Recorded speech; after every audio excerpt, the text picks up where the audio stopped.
একটা সমস্যা ছিল, উনি স্থির হয়ে বসতে পারতেন না। স্থির হয়ে বসতে পারতেন না কেন? ইংরেজরা ওনাকে বন্দি করে ওনার দেহে পয়জন ঢুকাইয়া দিছে, এমন এক জীবাণু ঢুকাইয়া দিছে, কোথাও বসলে উনি অস্থির হয়ে যেতেন। ওনার যে খানকা এবং বাসা, এই খানকা বাসার মাঝখানে যে রাস্তা, এই রাস্তায় উনি হাঁটতেন আর ছাত্ররা পেছনে পেছনে কিতাব ধরে ওনার তাকরির শুনত।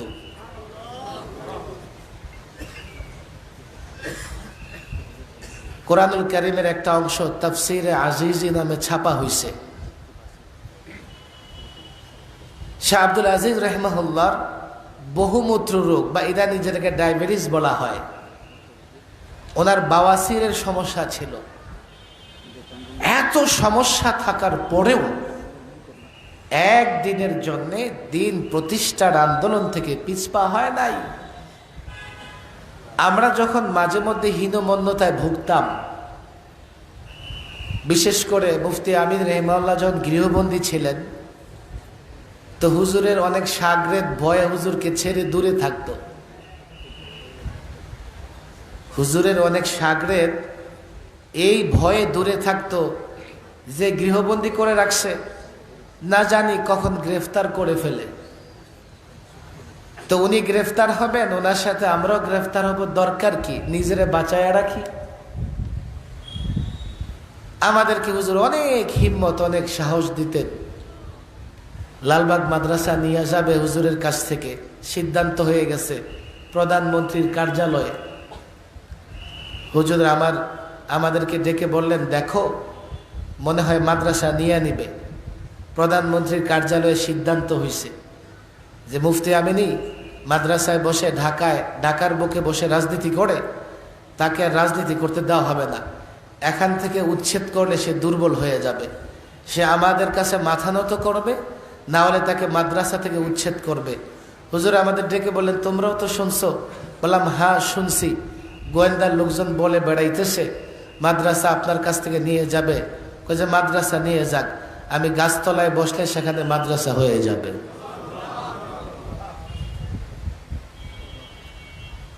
ভাইরে, 21 থেকে 23 আলেমদের যে কষ্ট দেওয়া হয়েছে জেলখানায়, এখন কত মানুষ উল্টাপাল্টা নসিহত করে, কত মানুষের দরদ এখন উতলাইয়া পড়ে। বছর নাই যাইতেই ফেসিবাদের দোসরদের প্রতি কত রকমের করুণা দেখানোর চেষ্টা করে। আরে যেই পরিমাণ সময় আলেমরা রিমান্ডে থেকেছে, এখনো ফেসিবাদের দোসররা ওই পরিমাণ সময় জেলও খাটে নাই। এবারও আমি 2.5 মাস টানা রিমান্ডে ছিলাম। ঢাকার 5 থানার ডিবিতে ঘুরায় ঘুরায় আমার রিমান্ডে রাখছে। তাও কি রমজানের 1 তারিখ থেকে রিমান্ড শুরু হয়েছে, টানা 28 তারিখ পর্যন্ত। 29 তারিখ আর ঈদের 2 দিন বিরতি দিয়া আবার ঈদের পরে আবার রিমান্ডে নিয়ে গেছে। অনেক টর্চার করছে তারা আলেমদের উপরে। এই টর্চারে অনেক আলেম এখনো অনেকটা তার দৃষ্টি বিভ্রমের মতো অবস্থা হয়ে আছে। আলহামদুলিল্লাহ অনেক ভালো আছি, আল্লাহ ভালো রেখেছে। কিন্তু মাঝে মধ্যে কিছুটা সময় এমন আসে, চাপ আসলে ওই জেলের চাপের সঙ্গে মিলে গিয়ে শরীরটা অসুস্থ হয়ে যায়। কিন্তু তাতে পরোয়া করবার কোনো বিষয় না। যতদিন হায়াত থাকে, যত ঘন্টা হায়াত থাকে, যত সেকেন্ড হায়াত থাকে, চলতে থাকতে হবে। দিনের মিশন নিয়ে অগ্রসর হতেই হবে, দিনের মিশন নিয়ে সামনে চলতে থাকতে হবে। আমি যদি কখনো ব্যর্থ হই মানে আমি আর সামনে এগোতে পারছি না, আমি যদি কখনো বিদায় নিয়ে যাই, তাতেও পরোয়া নাই। আমরা মনে করি না যে আমি এই মিশনের সব, আমি কান্ডারি, এই জান্ডা আমার হাতেই থাকবে, বাস আমি এটাকে সর্বোচ্চ জায়গায় নিয়ে যাব। না, আমি ইসলাম প্রতিষ্ঠার মিশনের একটা অংশ, আমি একটা ক্ষুদ্র মানুষ, আমি হয়তোবা একজন জান্ডাবাহী। আমি মেহনত করতে থাকবো, মেহনত চলতে থাকবে। আমি যদি কোনোদিন দুনিয়া থেকে বিদায় নিয়ে যাই, আমাদের হুজুর অলিপুরি সাহেব হুজুর যদি দুনিয়া থেকে বিদায় নিয়ে যায়, এই জানটা পদানত হবে, মাটিতে পড়বে এমন না। এই মাহফিলগুলো কেন করতেছি? ওয়াজ শোনানোর জন্যে। এই মাহফিলে কষ্ট করে কেন আসতেছি? ওয়াজ শুনে বাড়িতে গিয়া কম্বল মুড়ি দিয়ে ঘুমাবেন এই জন্যে না। আমাদের আশা ছাত্র সমাজের কাছে, আমাদের আশা আলেমদের কাছে, তরুণ আলেমদের কাছে। এই আশা নিয়েই তো কথা বলি। হুজুর কথা বলেন, আমরা কন্ট্রাক্টও করি না, চুক্তিও করি না, অগ্রিমও নেই না, হাদিয়া চাইও না। অগ্রিম দিতে চাইলে এটা আমাদের কাছে বড় বোঝা মনে হয়। টার্গেট একটাই, ১৫০০ বছর আগে মোহাম্মদ আরবি, মোহাম্মদ মুস্তফা সাল্লাল্লাহু আলাইহি ওয়াসাল্লাম যে দ্বীনের ঝান্ডা হযরত আবু বকর সিদ্দিকের হাতে রেখে গিয়েছিলেন, হযরত আবু বকর সিদ্দিক হযরত ওমর রাদিয়াল্লাহু তাআলা আনহুর হাতে রেখে গিয়েছিলেন। পর্যায়ক্রমে সাহাবায়ে কেরাম, তাবেঈন, তাবেঈন, আইম্মায়ে মুজতাহিদিন, এইভাবে ভারতবর্ষের আকাবির আসলাফ, বাংলাদেশের আকাবির আসলাফ, মাওলানা শামসুল হক ফরিদপুরি, মাওলানা মুহাম্মদুল্লাহ হাফিজি হুজুর, মাওলানা আব্দুল হক পীরজি হুজুর, মাওলানা দিন মোহাম্মদ খান, মাওলানা হেদায়েতুল্লাহ সাহেব হুজুর, মুফতি আমিন রহিমাহুল্লাহ, শাইখুল হাদিস আল্লামা আজিজুল হক রহিমাহুল্লাহ, সর্বশেষ আমরা যাদের নেতৃত্বে কাজ করেছি, শাইখুল ইসলাম আল্লামা আহমদ শফি, মাওলানা জুনায়েদ বাবুনগরী, মাওলানা নূর হোসেন কাসিমি থেকে শুরু করে অদ্যবধি যারা দ্বীনের মিশন চূড়ান্ত জায়গায় নিয়ে যাবার জন্যে জান্ডা উঁচু করে ধরে রেখেছিলেন, আমরাও সেই জান্ডা ধরে রেখেছি। আমরা চলে যাব, আরেক প্রজন্ম তৈরি হবে, প্রজন্মের পর প্রজন্ম তৈরি হবে। এই জান্ডা পদানত হবে না, মাটিতে পড়বে না।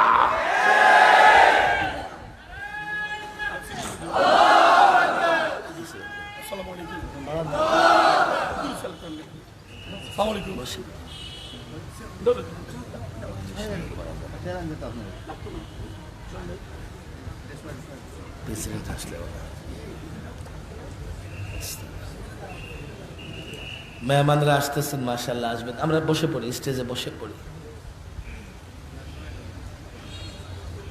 অনেক মেহমানই আসবেন, মূল বয়ান তো হুজুর করবেন। আমার কথাগুলো একটু মনোযোগ দিয়ে শোনার চেষ্টা করেন। 5ই আগস্টের পরে একটা পরিবর্তন আসছে।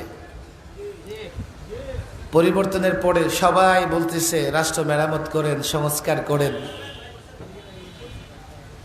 রাষ্ট্র মেরামত সংস্কার যখন শুরু হয়, প্রথমে শুরু হয় সংবিধান সংস্কার দিয়া।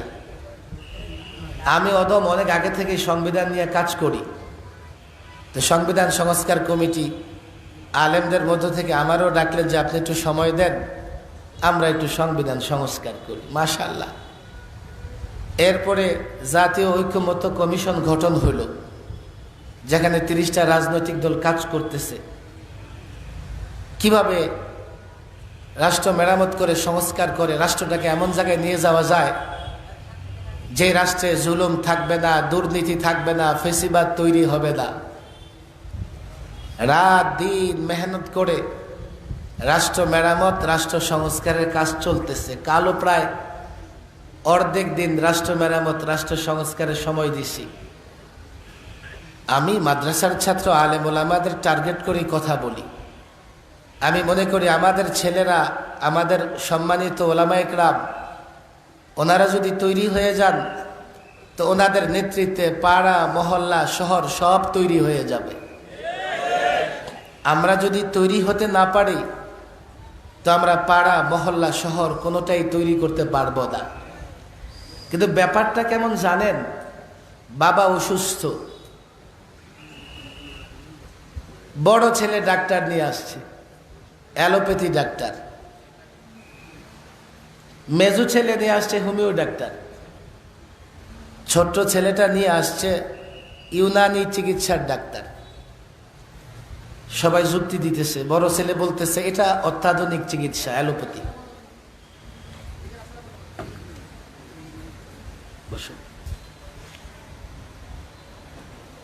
মেজু ছেলে বলতেছে না, এই অ্যালোপ্যাথি চিকিৎসায় তো সাইড এফেক্ট আছে, বাবারে এটা দিয়ে ট্রিটমেন্ট করতে দেওয়া যাবে না। তাহলে কি কয়, হোমিওপ্যাথিতে চিকিৎসা করো, কোনো সাইড এফেক্ট নাই, একটু সময় লাগবে তো ভালো হয়ে যাবে। ছোট্ট ছেলেটা বলতেছে, না না না, সব চিকিৎসার আসল তো ইউনানি চিকিৎসা, জড়িবটির চিকিৎসা, বোনাজি চিকিৎসা, এটা দিয়ে বাবার চিকিৎসা করো। লাগছে ঝগড়া,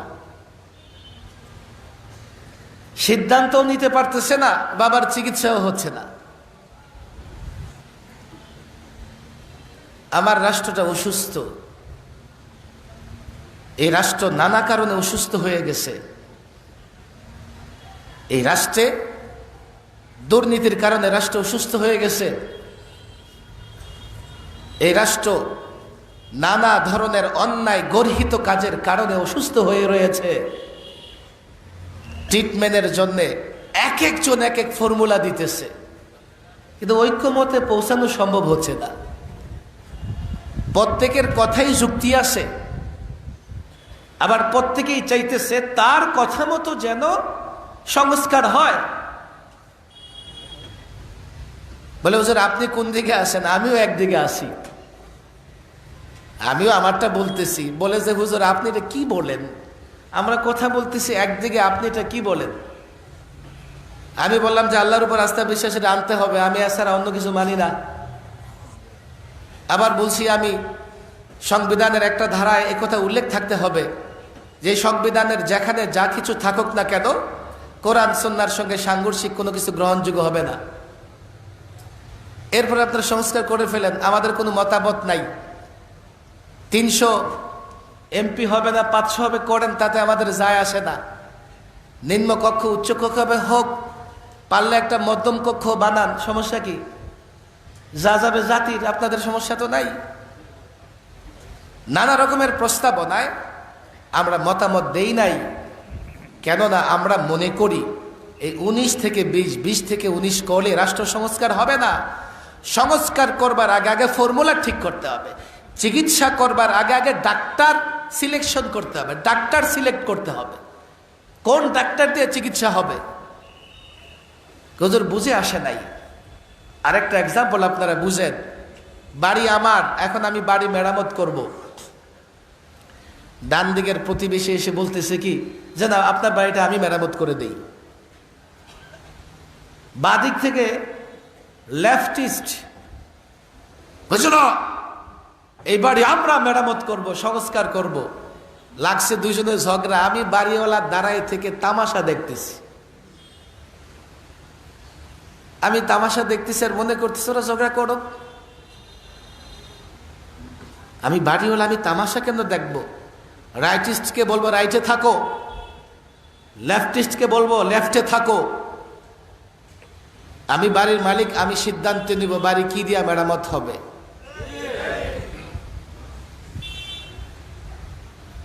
সাতচল্লিশে দলিল মূল্যে এই ভূখণ্ডের মালিক মুসলমানেরা। হুজুর কথা বলবেন দলিল মূল্যে। 200 বছর ইংরেজদের বিরুদ্ধে লড়াই করে রক্ত দিয়েছে মুসলমানেরা, আর জায়গায় জায়গায় জমিদারি নিয়ে ইংরেজদের গোলামি করেছে পৌত্তলিক মূর্তি পূজারীরা। আমাদের মুরব্বী যারা, ওনারা তো সাক্ষী, উইটনেস, কারা ভারত স্বাধীন করবার জন্য লড়াই করেছে আর কারা ইংরেজদের গোলামি তাবেদারি করেছে। 20,000 আলেমকে ফাঁসির কাস্টে ঝুলতে হয়েছে। দিল্লির ট্রাং রোড থেকে শুরু করে খাইবার পর্যন্ত এমন কোন বৃক্ষ ছিল না যেখানে আলেমের লাশ ঝুলে নাই। দিল্লির জামে মসজিদের বারান্দায় ফাঁসির মঞ্চ তৈরি করে সকাল বিকাল আলেমদের ফাঁসি দেওয়া হয়েছে। ইংরেজ ঐতিহাসিক টমসন সে লিখেছে, সে তার গডস, তার খোদার কসম খেয়ে বলে, আমি একদিন তাঁবুতে গিয়ে মানুষ পোড়ার গন্ধ নাকে আসতেছে, তাঁবুর পেছনে গিয়ে দেখি 20 জন আলেমকে উলঙ্গ করে আগুনে পোড়ানো হচ্ছে, আর 20 জনকে দাঁড় করিয়ে রাখা হয়েছে। তাদেরকে বলা হচ্ছে ইংরেজদের পক্ষে ফতোয়া দাও, না হলে তোমাদেরও আগুনে পড়তে হবে। সে বলে তার খোদার কসম করে যে আমি দেখলাম 20 জন আলেমকে আগুনে পড়তে দেখেও দাঁড়িয়ে থাকা 20 জন আলেম ইংরেজদের পক্ষে ফতোয়া দিতে রাজি হয়নি।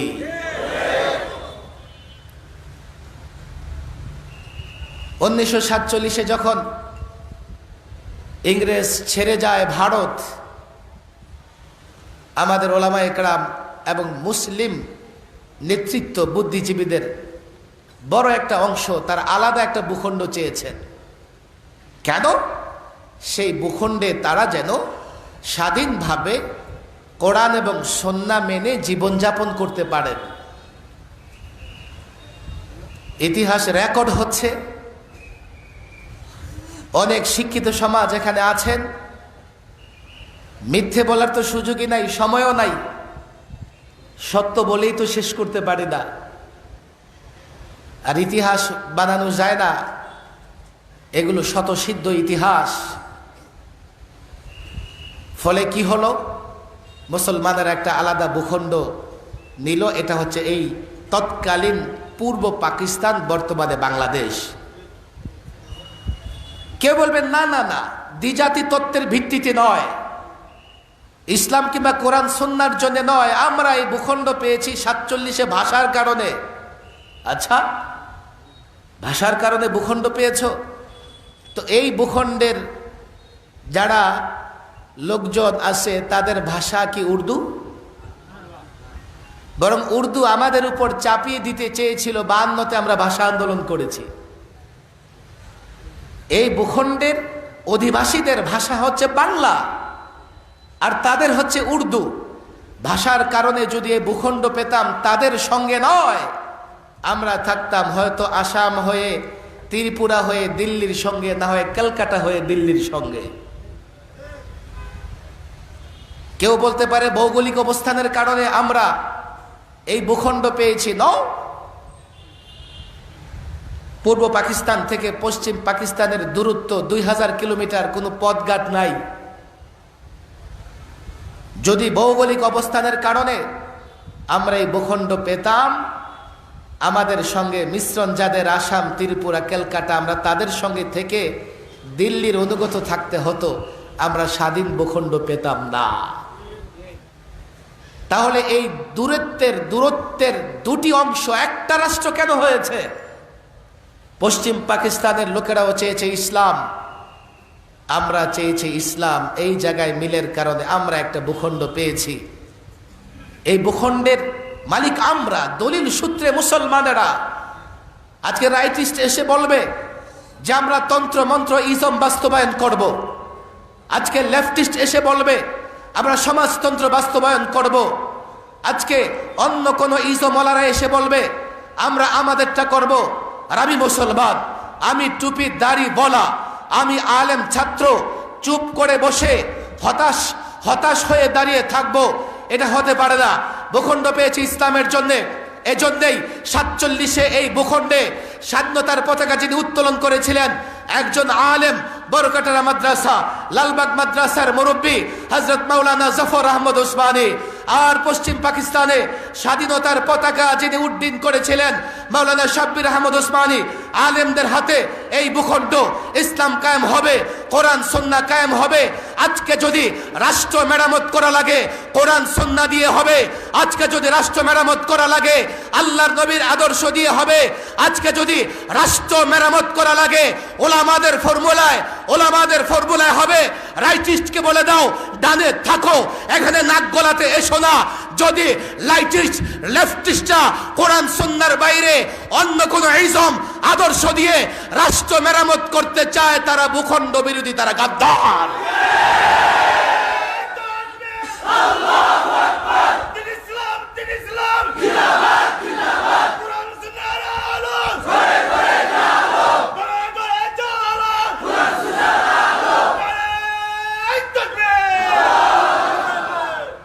জুলাই আগস্টের আন্দোলনে আরেকটা ইতিহাস রচিত হয়েছে। ৭১ একটা যুদ্ধ, মুক্তিযুদ্ধ। একদল শুধু দেখবেন ৭১ করে ৪৭-এর নামটাও মুখে দেয় না। কেন জানেন? যারা দলিল বুঝেন, আমাদের মুরব্বীরা, তারা বুঝবেন যে কোনো দলিল এটা সঠিক আছে কিনা এর জন্য অতীতের রেকর্ডগুলো দেখা লাগে। 4টা রেকর্ড দেখে 4টা রেকর্ড যার পক্ষে সে দলিলের মালিক, সে জমির মালিক। যে ধোঁকাবাজ বা ফলস মিথ্যুক সে খালি কারেন্ট রেকর্ড দেখাবে, অতীতের রেকর্ড দেখাতে পারবে না। কেউ যদি মনে করে যে 71 আমার বাবার যুদ্ধ, তাহলে মনে রাখতে হবে 47 আমার দাদার যুদ্ধ।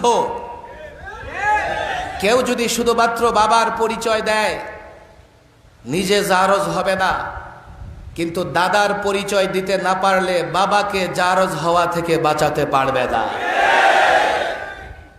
শুধু যদি 71-এর কথা বলে, ওই লোকের মতো যে মা নির্মাণ আল্লাহ রাখে, বাবারে 10টা দিছে জোদা দিয়ে আমারে ছেড়ে দিছে, শুধু 71 করে 47-এর খবর দেয়, এটা চক্রান্ত মুসলমানদের বিরুদ্ধে। কারণ 47-এর কথা বললে আসল মালিক বের হয়ে আসে, কথা ঠিক না বেটে? এবার 24-এ আরেকটা অভ্যুত্থান, আরেকটা গণ আন্দোলন, ছাত্র জনতার বিপ্লব হয়েছে। এই বিপ্লবের পরে আমরা নতুনভাবে আরেকটা স্বাধীনতা পেয়েছি, রাষ্ট্র মেরামত হচ্ছে। আমরা এই জাতির শিক্ষিত সমাজকে বুঝাতে পারছি না। আপনি দেখেন 1 বছর যায় নাই, এত বড় অভ্যুত্থানের পরে এখন আবার বিশৃঙ্খলা দেখা দিচ্ছে। কেন? প্রচলিত ইজম তন্ত্র মন্ত্র দিয়া আপনি বিপ্লব বা অভ্যুত্থান ধরে রাখতে পারবেন না। যদি অভ্যুত্থান বা বিপ্লব ধরে রাখতে চান, 1500 বছর আগে রসুল মুহাম্মদ সাল্লাল্লাহু আলাইহি ওয়াসাল্লাম যেই ফর্মুলা আমাদের দিয়ে গেছেন, সেই ফর্মুলা দিয়েই রাষ্ট্র মেরামত করতে হবে। আমরা আইয়ামে জাহেলিয়াতের কথা বলি, মাশাআল্লাহ আমাদের যারা সাধারণ শিক্ষিত ভাইয়েরা আছেন তারাও বুঝেন। আইয়ামে জাহেলিয়াত, জাহেলিয়াত মানে অজ্ঞতা, আইয়াম মানে যোগ, দিন, দিবস, অজ্ঞতার যুগ। তবে আমাদের বই পুস্তকে এটাকে বলা হয় অন্ধকার যুগ।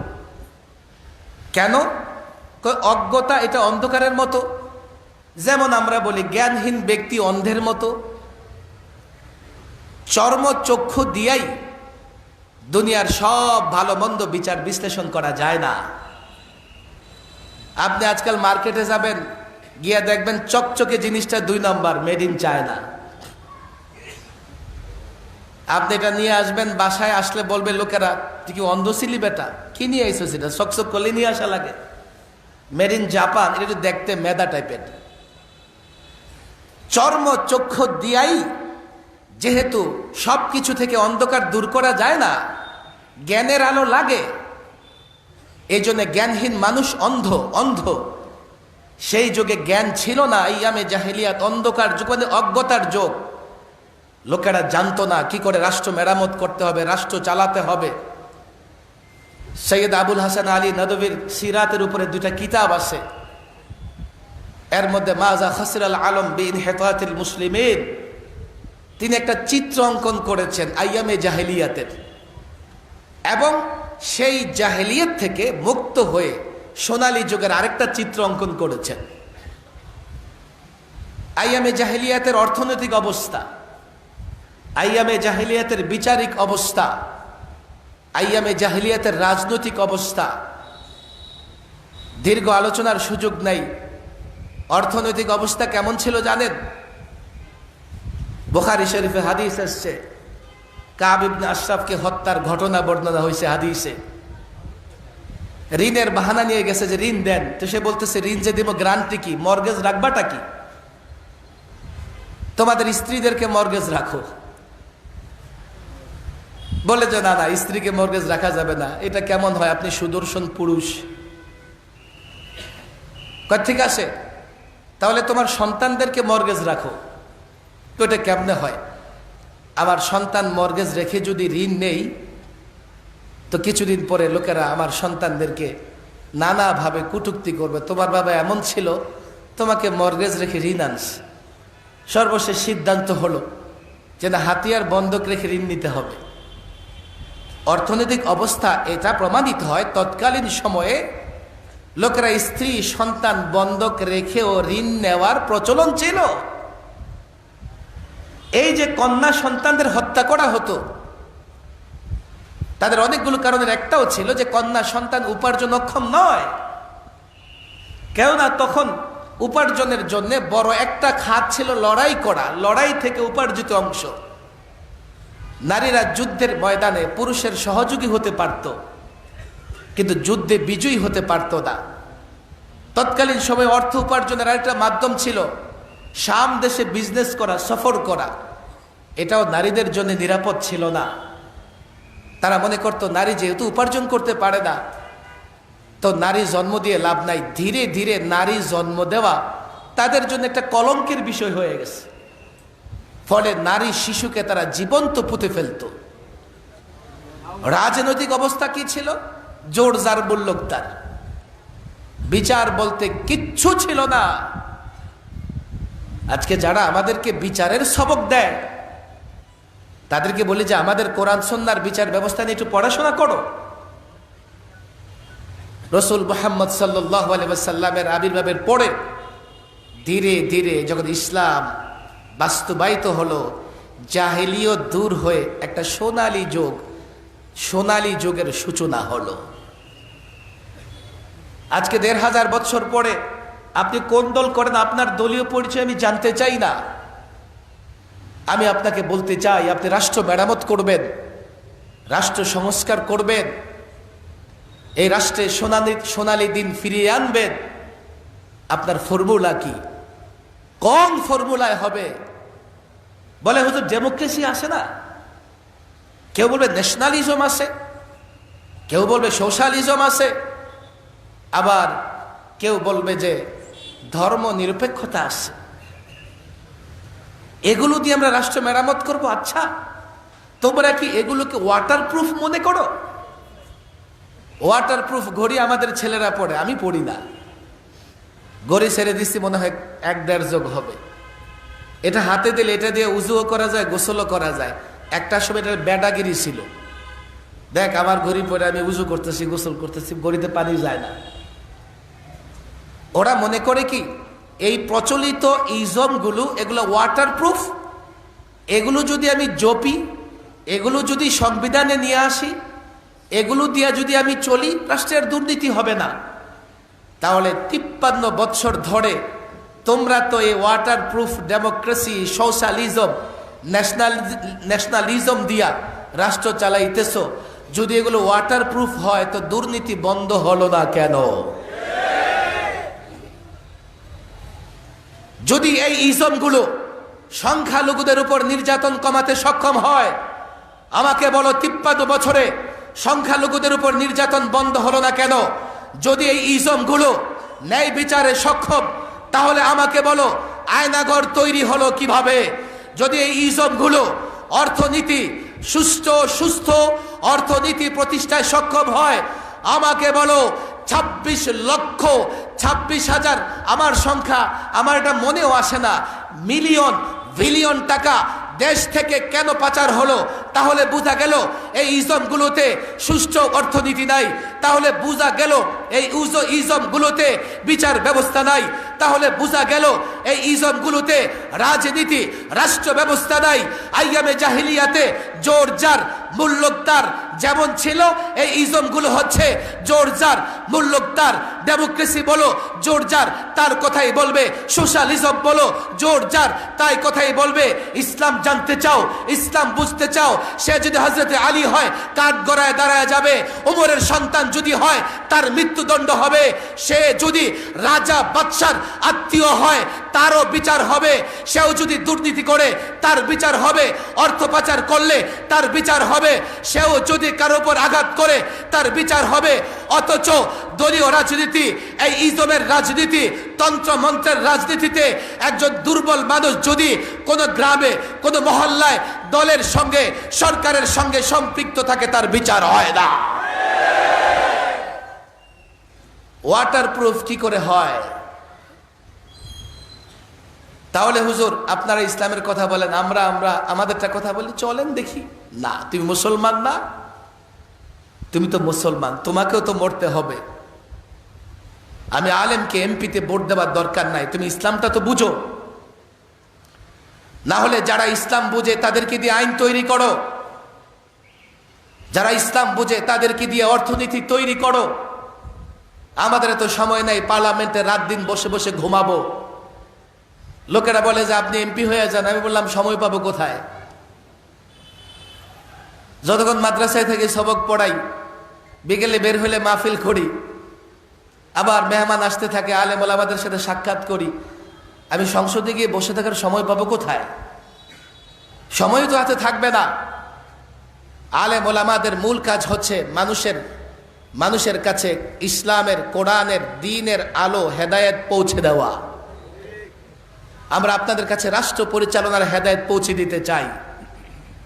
যদি আপনারা রাজনৈতিক দল, 30টা রাজনৈতিক দলকে আমি বলেছি, ইসলাম আপনার, আপনি মুসলমান, কার্যত আপনি ইসলামের দিকে যাবেন, এটাই তো স্বাভাবিক। আপনি রসুল মুহাম্মদ সাল্লাল্লাহু আলাইহি সাল্লামকে মানেন না? কই মানি। তাহলে রসুল্লাহর আদর্শ মানতে সমস্যা কোথায়? আমি যখন বললাম সংবিধান এমন একটা ধারা আনতে হবে, শ্রেষ্ঠ মানব মুহাম্মদ সাল্লাল্লাহু আলাইহি সাল্লামের চরিত্র নিয়ে কেউ কটূক্তি করলে তাকে সর্বোচ্চ শাস্তি দিতে হবে। আমার বলে কি হুজুর এটা তো আমরা মানি, এটা কি সংবিধানের দরকার আছে? আমি বললাম তোমাদের নেতারে অবমাননা করলে ওইটা সংবিধানের শাস্তি, এটা আনতে হবে। তোমাদের নেতার নেতা বর্তমান সময়ের 250 কোটি মুসলমানের নেতা, 1500 বৎসরে বিলিয়ন ট্রিলিয়ন মুসলমানের নেতা, তারে অবমাননা করলে এটা সংবিধানে আসতে পারবে না। এটা সংবিধানে আসলে তোমাদের সংবিধান ঝামেলা হয়ে যাবে। তারা বলে যে জায়গায় জায়গায় সমস্যা হয়, এখানে এই সমস্যা, ওখানে সমস্যা, আপনারা সাম্প্রদায়িক দাঙ্গা বন্ধ করেন। আমি বললাম দেশের সাধারণ মানুষ তার ঈমান আমার কাছে বিক্রি করে দেয় নাই, আমার কাছে বর্গা রাখে নাই, বন্ধক রাখে নাই। স্কুলের ছেলে, কলেজের ছেলে আমার হাতে তার ঈমান ছেড়ে দেয় নাই। যার জন্য কোনো আলেম, কোনো মাওলানা সাহেবও যদি এমন কথা বলে, সাধারণ যুবকরা যদি বুঝতে পারে এটা ঈমান পরিপন্থী, সে মানবে না, মানতে পারে না। সাম্প্রদায়িক দাঙ্গা বন্ধ করতে চাও, সাম্প্রদায়িক সম্প্রীতি সৃষ্টি করতে চাও, সাম্প্রদায়িক সম্প্রীতি তৈরি করতে চাও, আমরা তোমাদের সহযোগিতা করব। কিন্তু মুসলমানদের ঈমানি অনুভূতিতে আঘাত আসে এমন কোনো কাজ করা যাবে না। হ্যাঁ, কেমনে বন্ধ করবা? শাস্তির বিধান রাখো, যাতে কেউ যদি ইসলাম নিয়া, কোরআন নিয়া, সুন্নাহ নিয়া, আল্লাহর নবীর চরিত্র নিয়া কথা বলে, পুলিশ তাকে ধরবে। আমার কেন মিছিল করতে হবে? পুলিশ তাকে আদালতের কাঠগড়ায় নিয়ে যাবে, বিচারক তার বিচার করবে। আমি কেন মাঠে নামবো? তোমরা এই আইন করবা না, আমাদেরকে বলবা যে সাম্প্রদায়িক সম্প্রীতির জন্য কাজ করেন। তোমাদের বলি শুধু কলেজ ইউনিভার্সিটির ছেলেরা নামাজ ঠিক মতো না পড়তে পারে, দোকানদার নামাজ ঠিক মতো না পড়তে পারে, ব্যবসায়িক ভাই নামাজ ঠিক মতো না পড়তে পারে, আমার রাজনীতিবিদ হয়তোবা ঠিক মতো কোরআন পড়তে পারে না, কিন্তু আল্লাহর নবীর প্রেম, আল্লাহর নবীর ভালোবাসা তাদের ভেতরেও আছে, বদ্ধমূল আছে। তোমরা যদি এগুলো করো, আমরা জনগণ থামাতে পারবো না। তোমরা যদি আইন না করো, বিচার না করো, আমরা জনগণ থামাতে পারবো না। আমরা জনগণের কাছে তখন দালাল হিসেবে চিহ্নিত হয়ে যাব। আমি একা কিংবা কোনো একজন আলেম দালাল হিসেবে বিক্রি হয়ে যেতে পারে। ছাত্র জনতা, আলেম ওলামা ব্যাপকভাবে তারা কখনো তাগুতের কাছে, বাতিলের কাছে মাথা নত করবে না। পরিষ্কার বলি, এই রাষ্ট্রে যদি স্থিতিশীলতা চাও, এই রাষ্ট্রের যদি উন্নতি চাও, অগ্রগতি চাও, সাম্প্রদায়িক সম্প্রীতি চাও, আল্লাহর নবীর আদর্শ বাস্তবায়নের উদ্যোগ নিতে হবে। আল্লাহর নবীর চরিত্র নিয়ে কেউ কটূক্তি করতে না পারে সেই ব্যবস্থা করতে হবে। আর না হয় আমি তো পরিষ্কার বলি, আজকে হয়তো আমরা জনগণকে থামাবার চেষ্টা করছি, একদিন যদি এই জনগণ উত্তেজিত হয়ে ময়দানে নামে, আল্লাহর নবীদের দুশমনদের ঠিকানা বাংলাদেশে হবে না।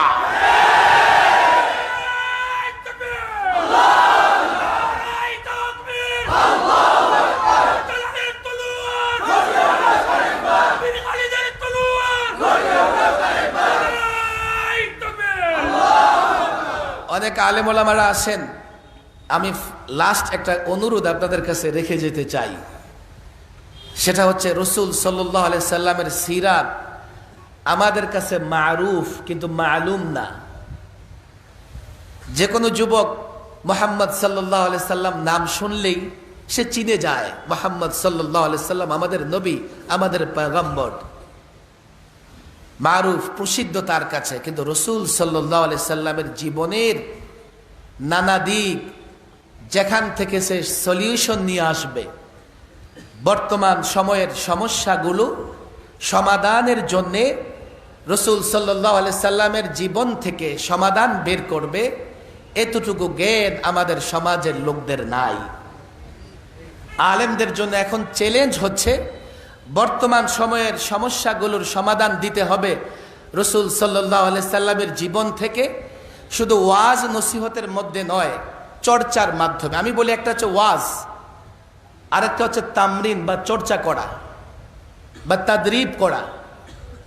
ওয়াজের মাধ্যমে আজকাল এমন হয় এক কান দিয়ে ঢুকে মঞ্চ ছাড়ার আগে আরেক কান দিয়ে বের হয়ে যায়।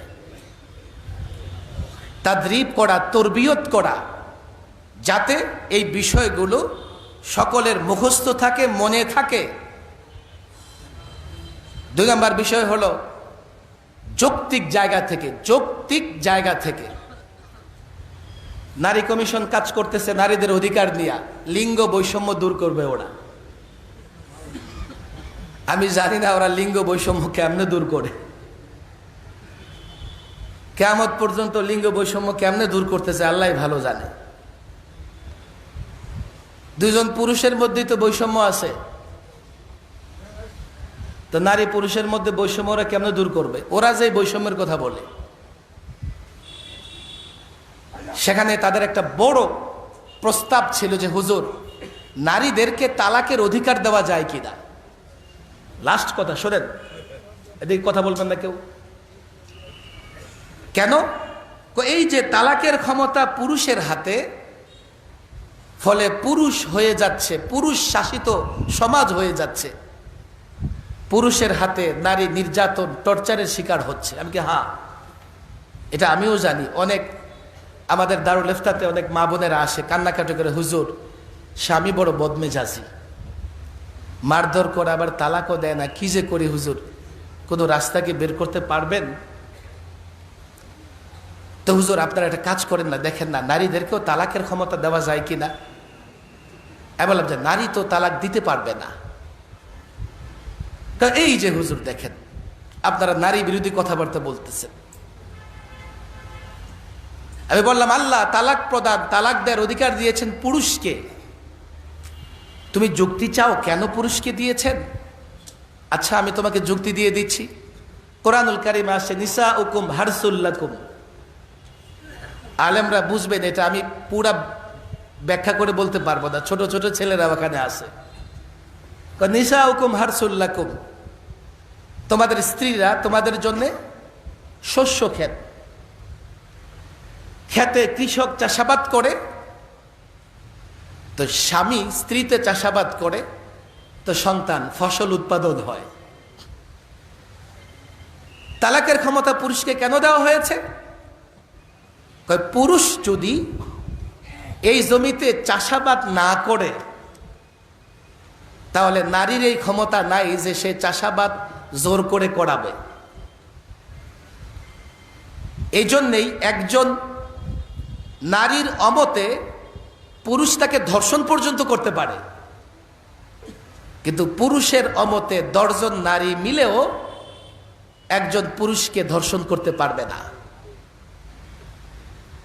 কৃষকের এখতিয়ার, কৃষকের ইচ্ছা জমিতে ফসল বপন করবে কি করবে না, এই জন্য কৃষক জমির মালিক।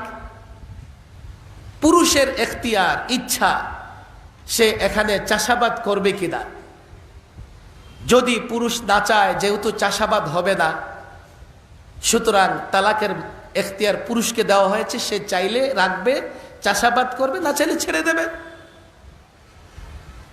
এখন আল্লাহর বিধান উল্টায় যদি তুমি জোর করতে চাও, তো তোমার তো কিয়ামত পর্যন্ত জোর করার ক্ষমতা নাই। সিস্টেমে আল্লাহ এমন করে দিছে। পুরুষের অমতে পুরুষের কাছে যাওয়া যায় না। বলেন হুজুর, এটা কথা হলো? তাহলে নারী নির্যাতন থেকে বের কেমনে হয়ে আসবো আমরা? এর বুঝে গেছে, শিক্ষিত মানুষ তো। বের হয়ে আসতে চান, ঠিক আছে, খোলা তালাকের ব্যবস্থা আছে। খোলা তালাক মানে হচ্ছে পুরুষকে অর্থের বিনিময়ে তার থেকে তালাক নিয়ে নেবে। হুজুর, এটা তো আর বড় সমস্যা। কেন? পুরুষ তার ইচ্ছা মতো ডিমান্ড করবে, নারী এত টাকা কোত্থেকে দিবে, এগুলো সমস্যা মনে হয়? আচ্ছা, তাহলে তালাকে তাফওয়িজ কাবিননামার 18 নং ধারায় একটা কথা লেখা থাকে। এটাই আলেম ওলামারা বুঝো, ছাত্ররাও বুঝো। অনেক মেয়ের গার্জিয়ান না বুঝার কারণে ছেলের ফান্দে পড়ে যায়। আপনি পুরুষ থেকে যখন কাবিননামায় সিগনেচার নিবেন, তখন 18 নং ধারায় খেয়াল করে দেখবেন, সেখানে সে আপনার কন্যা, আপনার বোনকে তালাকে তাফওয়িজের ক্ষমতা দিছে কিনা আপনি চিন্তা ভাবনা করে কিছু শর্ত সাপেক্ষে তার কাছ থেকে তালাকে তাফওয়িজের ক্ষমতা নিয়ে নেবেন। আমি বললাম 18 নং ধারায় অনুযায়ী স্ত্রী তো তার স্বামীকে তালাক দিতে পারবে না, তবে নফসের উপরে সেখানে যদি অনুমতি দেওয়া থাকে তালাক নিতে পারবে। হুজুর, এটা কি গ্রামের সাধারণ মানুষ জানে? এই ঘর তো পূরণই করে না, পরে অনেক সময় কাজের মন চাইলে একটা সিল মেরে দেয়, নাহলে দেয় না। আপনারা এত কঠিন পথ কেন বলে দেন? আমি বললাম, তাহলে আপনারা নারী নির্যাতন বন্ধের জন্যে জজ কোর্ট বা ম্যাজিস্ট্রেট কোর্টে আলাদা একটা বেঞ্চ খোলেন, আর যেখানে বিচার কার্য পরিচালনা করবে একজন আলেম। সে আলেমের দ্বারস্থ হবে নারী। আলেম উভয়কে ডাকবে, ডেকে আলেম তাফরিকা করে দেবে, পৃথক করে দেবে। তখন আর পুরুষের সুযোগ থাকবে না নারীকে আটকে রাখার। ওই বিচারক যখন ফয়সালা করে দেবে, সঙ্গে সঙ্গে তাদের বৈবাহিক বন্ধন বিচ্ছিন্ন হয়ে যাবে। বলেন, হুজুর, আলেমের কথা কেন বললেন? বললাম, কি তোমাদের আদালতের কথা বলবো, যেখানে দেয়াল পর্যন্ত ঘুষ খাওয়ার জন্য হা করে থাকে? আমি যে মৌলবী সাহেব, আমারও ছাড়ে না। হুজুর বুঝে নিত, বুঝে দিত যে সংসার চলন লাগে না, জিনিসপত্রের দাম বাড়ছে। বলে, হুজুর, আলেম সেখানে ফিট করলে কি এ আলেম ঝামেলা করবে না? আলেম আমরা বাছাই করে দিব। আমরা বায়তুল মোকাররমের খতিব বাছাই করে দিছি, খতিবরে বিচারপতি বানাই দিব। আমরা হরিপুরি হুজুরের বিচারপতি বানাই দিব। যাদের পুরা জীবন আমাদের সামনে, আমরা যাদেরকে 40 বছর 50 বছর ধরে দেখছি, 1 টাকার লোভে যারা কখনো পদচ্যুত হয় নাই, যারা বন্দুকের নলের সামনেও নীতি বদলায় নাই, এমন আলেমদের আমরা দিয়া দিব। ঘুষ তো দূরের কথা, ঘুষের কল্পনাও করবে না। পাকিস্তানে আলাদা শরিয়া আদালত আছে, বাংলাদেশে নাই। আফসোস, আফসোস। আপনারা চেষ্টা করেন নাই, আমাদেরকে বলতে পারেন, ভাই চেষ্টা করছি। এই যুবকরা নানা দলে বিভক্ত, আমাদেরকে সহযোগিতা করে না। আর বড় কারণ হলো আমাদের ব্যর্থতার একটা জায়গা আছে, সেটা কি আমরা যুবকদের ইসলাম বুঝাইতে পারি নাই। ইসলামের প্রত্যেকটা বিষয়, ইসলাম যুক্তির ধর্ম না, তবে ইসলামের প্রত্যেকটা বিষয়ের পেছনে এতটা যুক্তি আছে। তোমরা যদি তোমাদের তন্ত্র মন্ত্রের পেছনে একটা যুক্তি দাও, আমি ইসলামের বিধি বিধানের পক্ষে 1000টা যুক্তি দিয়ে দেব। আমি লড়াই করেছি তোমাদের পণ্ডিতদের সঙ্গে অনেক আগে, এখন তো টকশোতে যাই না। একবার টকশোতে গিয়ে দেখি যে 6 জন নারী বসে আছে, আর মাঝখানে আমার জন্য সিট খালি রাখছে। এদিকে 3 জন, ওদিকে 3 জন। মনে মনে ভাবলাম, এখানে টকশো করে তো আর মসজিদে ফেরত যেতে পারবো না। একজন পুরুষ আছে, সে তারে এক পাশে রেখে দিচ্ছে। আমি আর এখন, টকশোটা ছিল নারী দিবসে, আমি এখন আর ঢুকতেছি না ভিতরে। হুজুর ঢুকেন না কেন? আগে না, আমি এই সেটআপে ঢুকবো না। কি করেন? আমার এক পাশে রাখেন, আর আমার পাশে দেয়াল হিসেবে পুরুষকে রাখেন, ওই পাশে সব নারীদের রাখেন। কথা হলো হুজুর, আপনারা নারীদের এতটা অবজ্ঞা করেন। আমি কি অবজ্ঞা না, নারীকে আমি নিরাপত্তা দিচ্ছি। চাক্কু তরমুজের উপরে পড়ুক আর তরমুজ চাক্কুর উপরে পড়ুক, কাটবে তরমুজ। নারী পুরুষের কাছে যাক আর পুরুষ নারীর কাছে যাক, ধর্ষণের শিকার হলে নারী হবে, পুরুষকে জোর করে ধর্ষণ করতে পারবা না। আমি নিরাপত্তা দিতেছি। বলে হুজুর আপনিও তাইলে? আরে আমি কি ফেরেশতা নাকি? ওস্তাদদের বুক থেকে শোনা, ইউনিভার্সিটির এক শিক্ষার্থীর বিয়ে হয়েছে, বাকি শিক্ষার্থীরা ধরছে তোর জামাই কি করে। কয় জামাই মসজিদের ইমাম। কয় খবরদার, ইমাম সাহেব এই কাজ করে?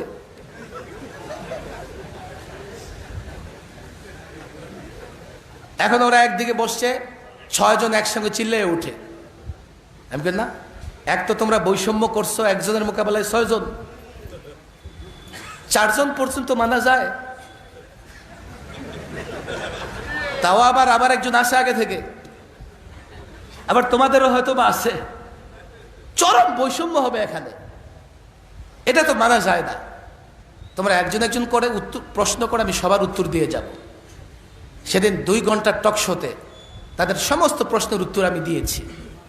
আমি ছাত্রদের বলবো, দেখো মুফতি আমিন রহিমাহুল্লাহ বারবার আমাদের বলতেন, তোমরা এক হুজ্জাতুল্লাহ বালেগা মোতালা করো, গোটা দুনিয়ার নাস্তিক তোমাদের সামনে দাঁড়াতে পারবে না। এই প্রজন্মের যুবক এইভাবে তৈরি হও, যৌক্তিক জায়গা থেকে, বাস্তবতার জায়গা থেকে ইসলামকে তুলে ধরো। এই যুগ এখন আলোর যুগ, আলো আলো আলো। যুবক আলো চায়, ছাত্র আলো চায়, কিন্তু তোমরা ইসলামের আলো নিয়ে তাদের কাছে পৌঁছাচ্ছ না। তোমরা ইন্ডিভিজুয়াল ব্যক্তি চিন্তা করতেছো, হবে না।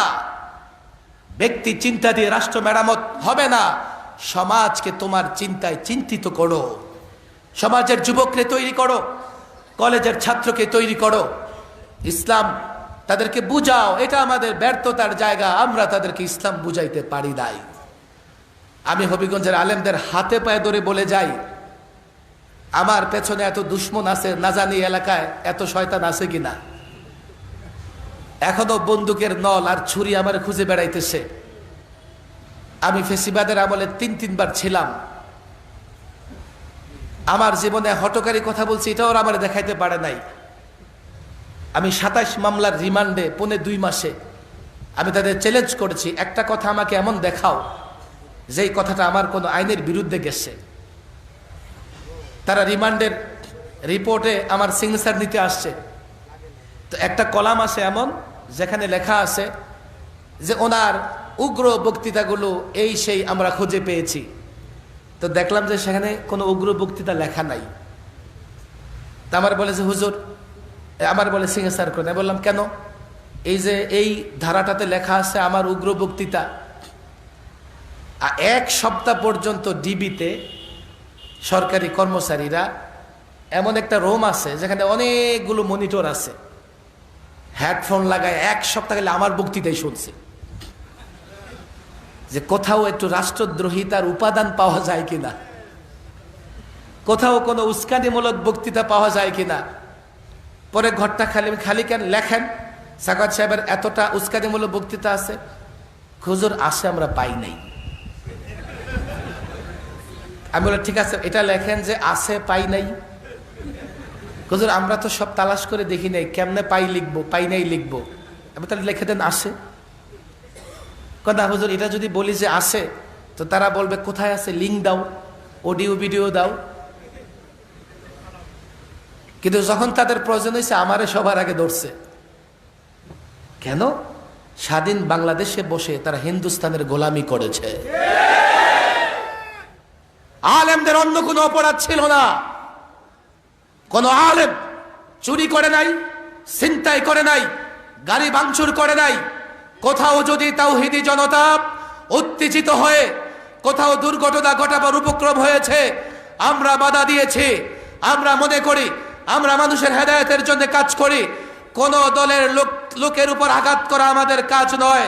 কিন্তু হিন্দুস্তানের সেই কসাইকে খুশি করবার জন্য আলেমদের গ্রেফতার করা হয়েছে, আজকে সে কসাই তোমাদের রক্ষা করতে পারে নাই। কাকে খুশি করবার জন্য আলেমদের বিরোধিতা করেছো? আমি এই প্রজন্মের তরুণ আলেমদের বলবো, একটা চ্যালেঞ্জ আপনারা নেন, ইসলামটা নিজেরা বুঝেন এবং ইসলামটাকে কলেজ, ইউনিভার্সিটি, যেই দল করুক না কেন, প্রত্যেকটা মুসলমানের কাছে যৌক্তিক জায়গা থেকে, বাস্তবতার জায়গা থেকে পৌঁছানোর চ্যালেঞ্জ আমরা গ্রহণ করতে পারবো তো ইনশাআল্লাহ? হুজুরের সামনে হাত তুলে ওয়াদা করো ছাত্ররা, পাক্কা ওয়াদা, পাক্কা ওয়াদা। ইসলাম বুঝবো তো ইনশাআল্লাহ? ইসলাম ঘরে ঘরে পৌঁছানোর চেষ্টা করবো তো ইনশাআল্লাহ?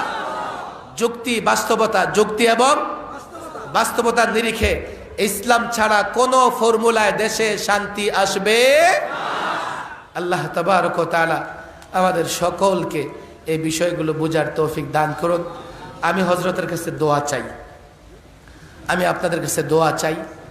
আমি এখনো ফেসিবাদের দোসরদের নানা ঝামেলার মুখে আসি। আল্লাহ যাতে তাদের ষড়যন্ত্র, সাজিশ, হাসাদ থেকে আমার হেফাজত করেন। আমি একটা কথাই বলি যে আমি আকাবির আসলাফদের মিশন নিয়ে কাজ করি, আর আমাদের আকাবির আসলাফরা সাহাবা একরামের নমুনা ছিলেন, আর সাহাবা একরাম সরাসরি রাসূলুল্লাহ থেকে তালিম পেয়েছেন, শিক্ষা পেয়েছেন। বিদায় ওই আকাবির আসলাফদের পথে আমি অগ্রসর হতে চাই। যাতে অগ্রসর হতে পারি, আমার জন্য দোয়া করবেন তো ইনশাআল্লাহ? আমি এনে ভোটে দাঁড়াবো না, ভয় পাইেন না। অনেকে দোয়া চাইলে মনে করে ভোট চাইতেছে কিনা, সামনে ভোটের মৌসুম এসে গেছে না, শুধু দোয়া চাই, করবেন তো ইনশাআল্লাহ? নিজেদের ব্যক্তিগত দোয়া এবং হুজুর যখন দোয়া করবেন, আমি দোয়া চাই আল্লাহ যাতে হিম্মত, সাহসের সঙ্গে দ্বীনি কাজগুলো করে যাবার তৌফিক দান করেন। আমি যত সামান্য কথা বললাম, যতক্ষণ হুজুর আলোচনা করেন আপনারা বসবেন, শুনবেন, কেউ উঠবেন না। আল্লাহ আমাদের সর্বশেষ দোয়া করে যাবার তৌফিক দান করুন। ওমা তৌফিক ইল্লা বিল্লাহ।